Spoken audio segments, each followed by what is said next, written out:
Imagine a world where a surgeon's sharpest instrument wasn't made of steel, but of a flower. In ancient India, the delicate petal of a lotus could be the difference between life and death, traveling from temple ponds to the healer's hand. How could something so fragile perform such precise work? Stay with me, and we'll follow this petal's incredible journey. You are lying still, somewhere between waking and sleep, but in your mind you are in a warm courtyard in Tachazilab, the ancient seat of learning in the Indian subcontinent.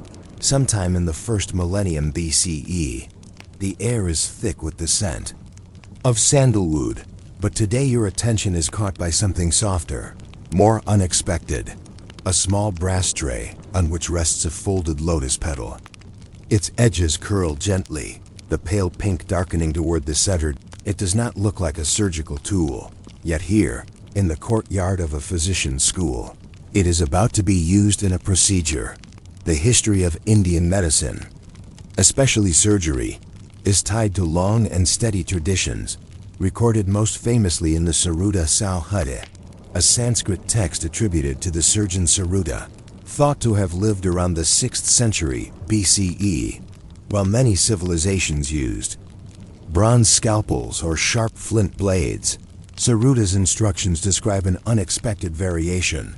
For certain delicate operations, especially those involving the eye or fine tissue, the physician might use a lotus petal, not as a symbolic flourish, not for ritual beauty, but because, when prepared correctly, it offered something no metal could: a soft, pliant, and sterile surface that could move against tissue without tearing it.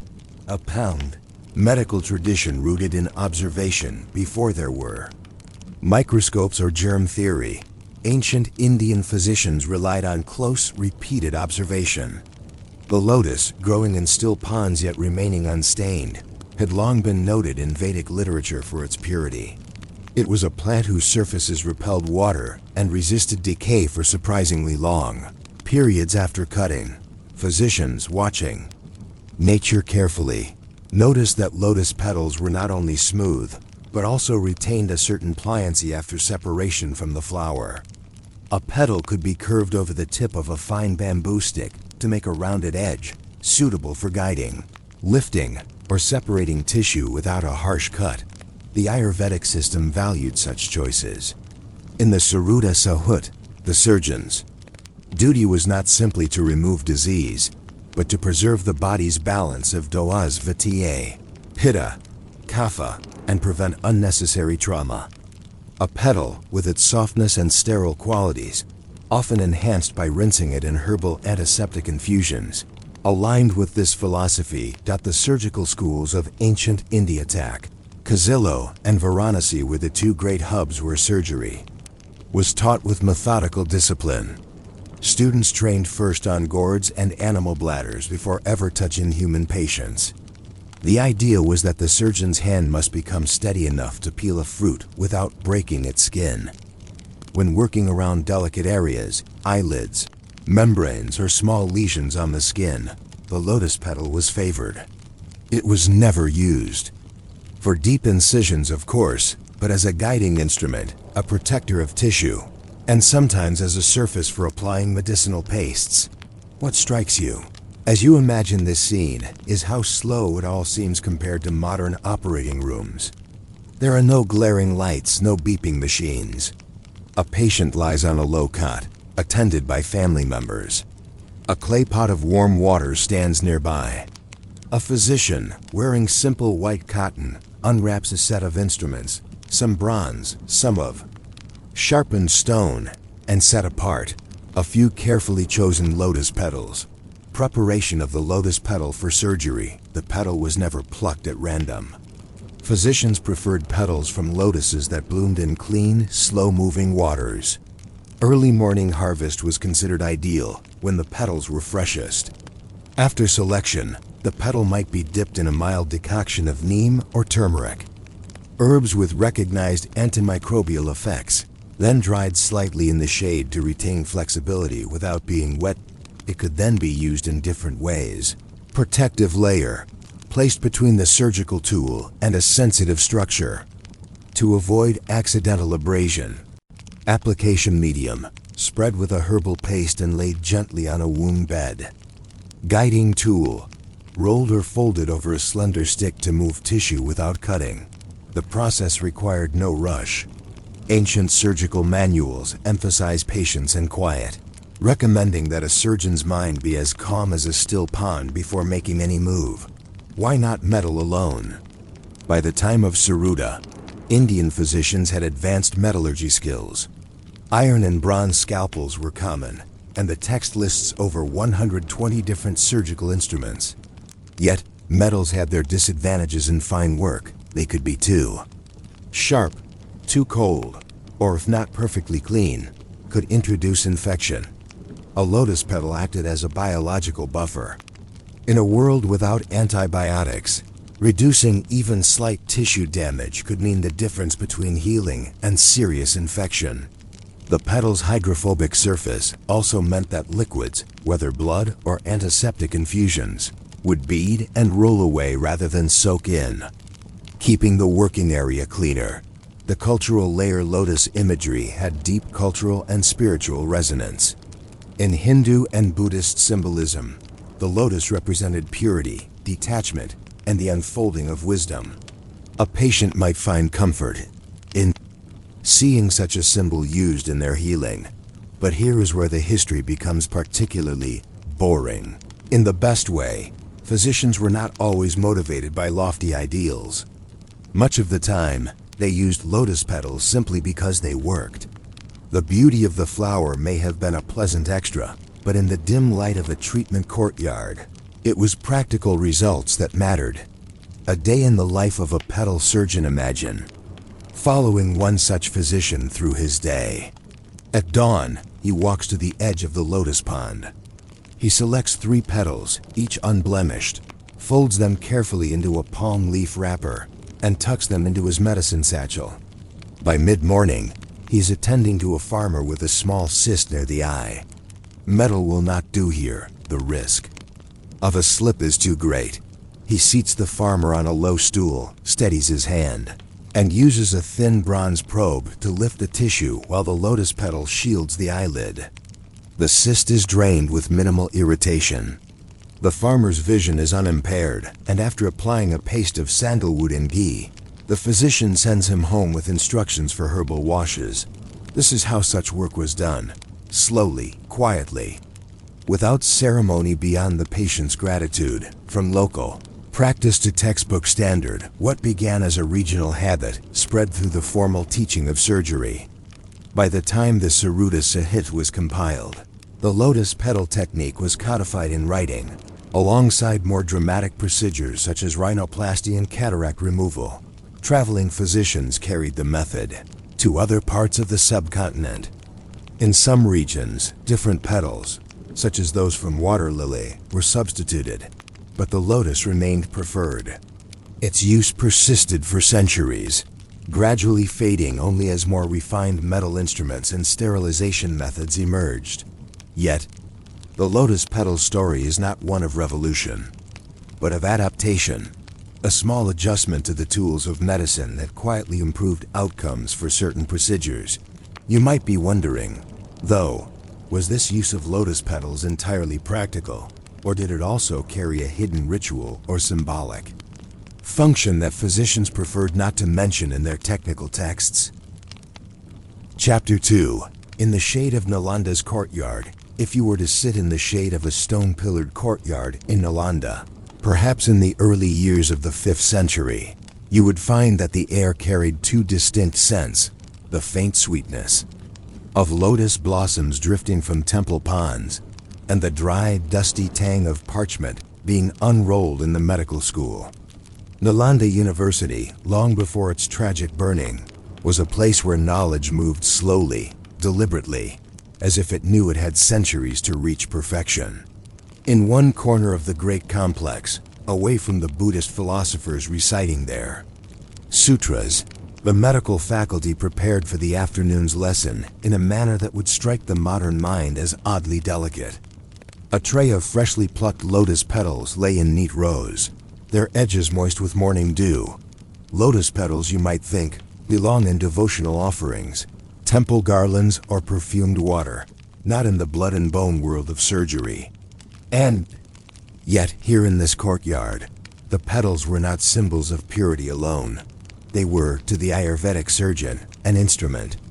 The reasoning was not wrapped in mysticism, but in the practical considerations of an age without stainless steel or disposable gauze.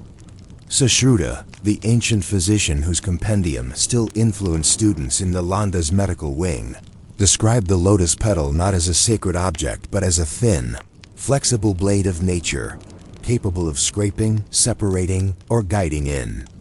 Certain types of surgical procedures, in the Sushruta Samhita, an enormous medical text composed many centuries before this imagined afternoon at Nalanda, the lotus petal appears alongside lists of scalpels, probes, and cauterizing irons. The petal, in its tender but surprisingly firm texture, was recommended for operations where metal might be too harsh, delicate removals of foreign matter from the eye, for example, or the gentle separation of skin around a healing wound. To a modern observer, this might seem improbable, even quaint, but in a world without fine steel micro-instruments, it was an elegant solution.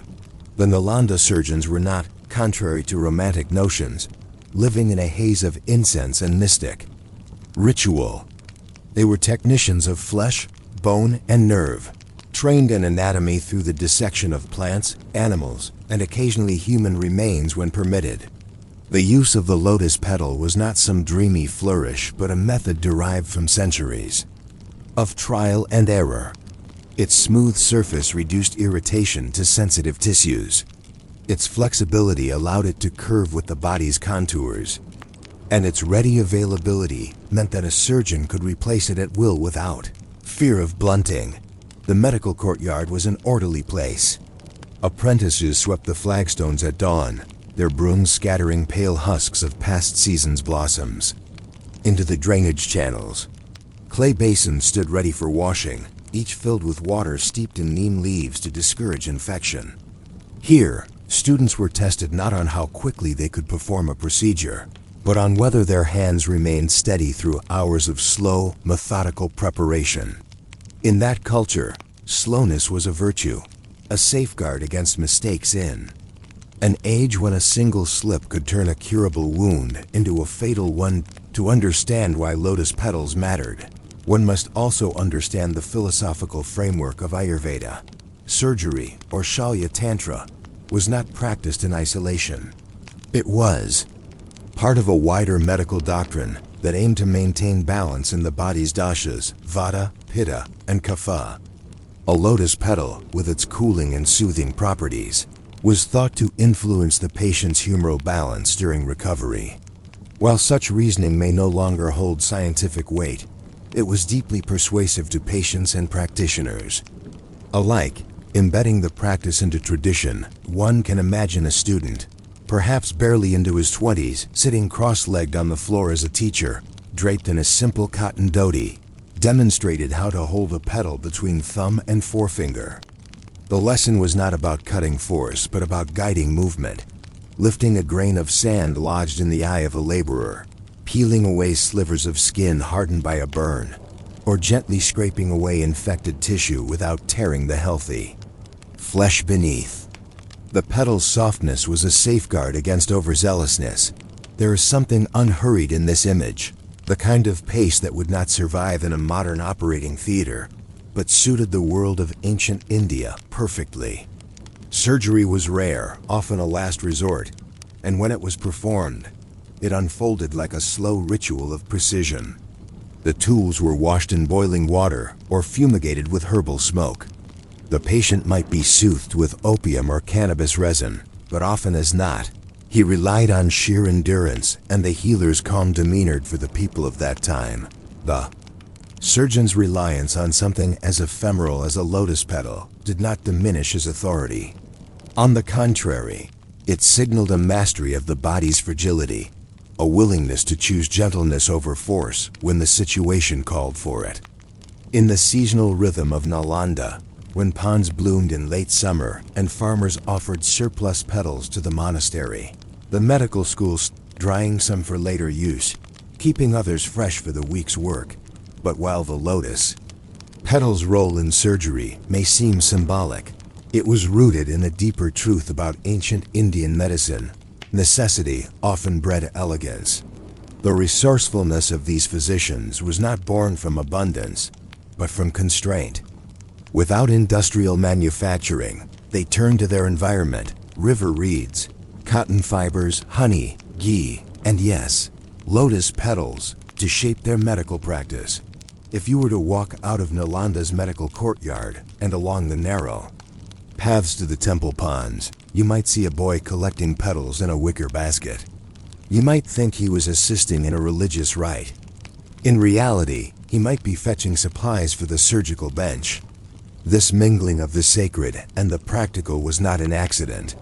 It was how medicine quietly thrived under the protection of religion, using the temple's abundance to serve the body as well as the soul. And yet, despite the care and precision of such practices, they lived under constant threat, not from war or politics alone, but from the slow erosion of memory. The lotus petal's role was passed from teacher to apprentice, its uses scribbled in the margins of manuscripts. But what would happen when these manuscripts were lost, or when the ponds ran dry?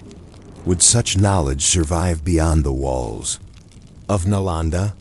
Or would the petal's surgical history dissolve into mere legend, its practical genius forgotten in favor of poetry? Chapter 3.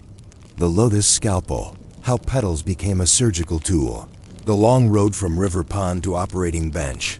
The journey of a lotus petal from the still waters of a temple pond to the steady grip of a surgeon's hand was not as simple as plucking and using it.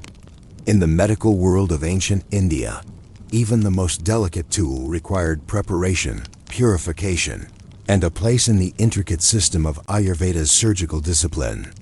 This was a world that prized method over haste, where the rhythm of life and healing moved with the seasons rather than with the tick of a clock.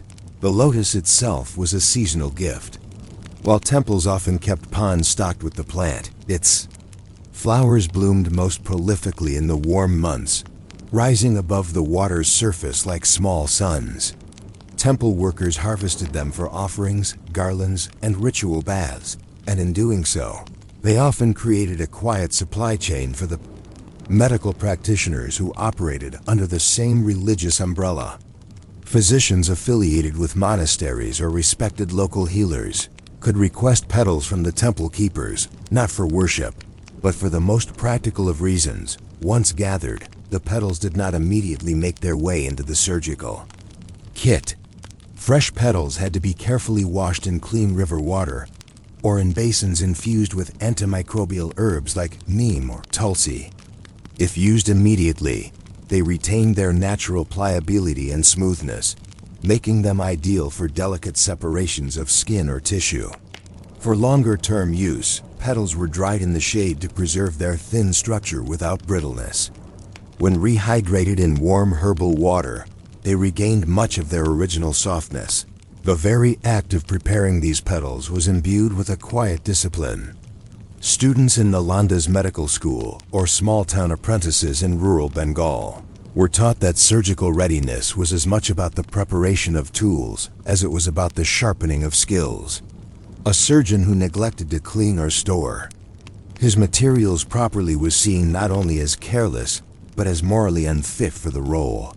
In Ayurvedic philosophy, impurities in a tool could disrupt the balance of a patient's life force, making cleanliness both a physical and spiritual responsibility. Carrying lotus petals to the operating bench was also a logistical challenge outside the great universities. In rural clinics, sometimes no more than a shaded corner of a healer's house, a physician might have to walk for hours to reach a pond where lotus flowers grew in abundance. This was especially true in arid regions where such ponds were seasonal and precious. In these places, the healer's journey itself became part of the patient's story. The knowledge that the surgeon had gone to such lengths for a single, ephemeral tool reassured families that the procedure would be performed with the utmost care. Beyond Nalanda, the practice began to travel in the hands of wandering physicians, many of whom combined surgery with general healing and herbalism. These men, and occasionally women, moved along the great trade routes, the Uttarapatha in the north, the Dakshinapatha in the south, carrying not only dried herbs and small surgical instruments, but also bundles of carefully pressed lotus petals wrapped in oiled cloth to prevent moisture loss. In markets from Taxila to Varanasi, these healers would exchange knowledge as well as supplies, describing in quiet detail how they used the petals for removing cataracts, cleaning small wounds, or aiding in the treatment of delicate skin conditions. The spread of this practice also owed much to India's vibrant manuscript culture. In palm leaf texts copied by scribes in distant provinces, brief lines might note, "Where the skin is delicate, use the petal of the Padma, lotus, as Sushruta." Instructs. Sometimes these instructions were accompanied by small illustrations, not the lifelike botanical drawings we are accustomed to today, but simple, almost symbolic shapes showing the elongated form of a petal next to a human eye or hand. These images helped ensure that the concept was understood even by those who could not read every word of Sanskrit. Over time, lotus petal usage took on a dual identity. Among the public, it became part of the image of the gentle, wise healer who worked with the gifts of nature rather than relying solely on cold metal. Among the physicians themselves, it was a matter of technical pride, proof of their ability to adapt to the most delicate circumstances. The petal was not a replacement for metal tools, but rather an extension of the surgeon's sensitivity, a reminder that the body could be treated with the same reverence one might give to a sacred object. And yet, this humble practice was not immune to the slow drift of change. As Indian metallurgy advanced, finer steel instruments began to take over some of the petal's roles, especially in urban centers where such tools could be crafted and maintained more easily. But in the countryside, where the hum of the blacksmith's forge was far away and the temple pond was near, the lotus petal remained a mainstay well into the later medieval period. The road from river pond to operating bench was not merely physical, it was also cultural. It traced the interconnected paths of religion, medicine, and environment, weaving them into a single story of resourcefulness. Each petal carried with it not just the cool touch of water and the scent of its origin, but also the layers of human intention. The temple attendant who plucked it, the apprentice who cleaned it, the surgeon who wielded it with patience, and the patient who trusted that such a fragile thing could aid in the mending of the body. In that way, the lotus petal's journey mirrors the nature of ancient Indian medicine itself, a slow, deliberate movement from source to application, guided by tradition, adapted by necessity, and remembered through the hands of those who practiced it. It was not the fastest method, nor the most durable, but it was, in its own quiet way, a perfect example of how ingenuity blooms where resources are scarce and the need for gentleness is great. Thank you for letting me keep you company tonight. If you enjoyed this gentle wander through history, I'd be grateful if you'd leave a like. It helps more sleepy souls find their way here. And if you'd like more quiet stories like this, please subscribe to Quiet Boring Sleep. Until next time, rest well and good night.